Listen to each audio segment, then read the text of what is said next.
10 வருஷத்துக்கு முன்னால. அதுல இன்பதுரை ஜெயிச்சிட்டாரு, அதிமுக ஜெயித்து விட்டது அப்படின்னு தேர்தல் ஆணையம் அறிவிச்சிருச்சு. இப்ப திமுகவின் சார்பா அப்பாவு என்ன செய்யறாரு, நீதிமன்றத்தை நாடுறாரு.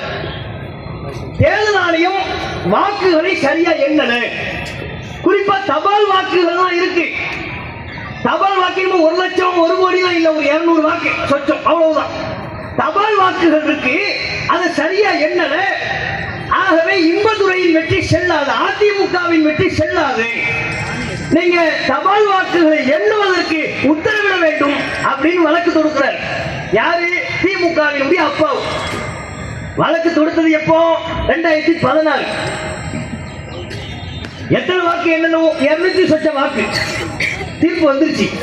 வாக்கு நீங்க எண்ணியே ஆகணும். எப்போ? 2016 தொடுத்த வழக்குக்கு 2019 3 வருஷம் கழிச்சு அந்த வாக்கை எண்ணிருங்க.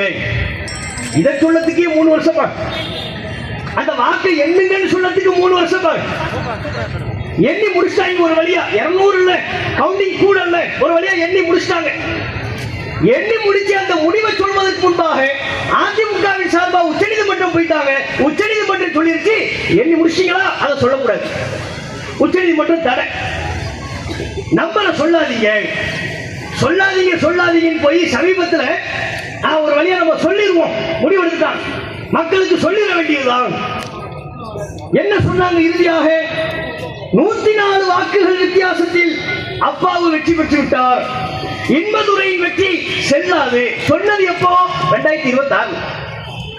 இப்போ எப்ப இந்த 104 வாக்கு வித்தியாசத்தை என்றதுக்கா இத்தனை வருஷம்? 10 வருஷம்.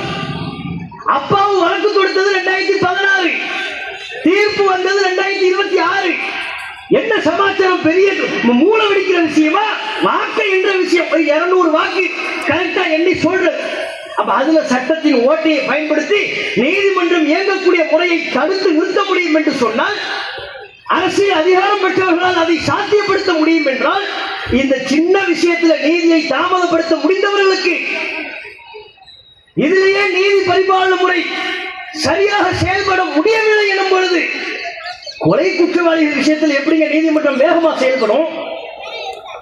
எப்படிங்க இவன் தான் குற்றவாளி, இவன் தான் அந்த பெண்ணை நாசமாக்கினார், இந்த சிறுமியை நாசமாக்கினார் எப்படி சொல்ல முடியும்?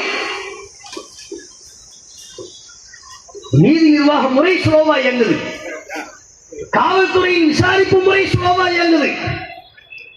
அரசு அதை வேடிக்கை பார்க்கிறது. எந்த அரசா இருந்தாலும் அவற்றை வேடிக்கை பார்க்கிறது. பெண்கள் என்பவர்களை நம்மை ஆளக்கூடிய ஆட்சியாளர்கள்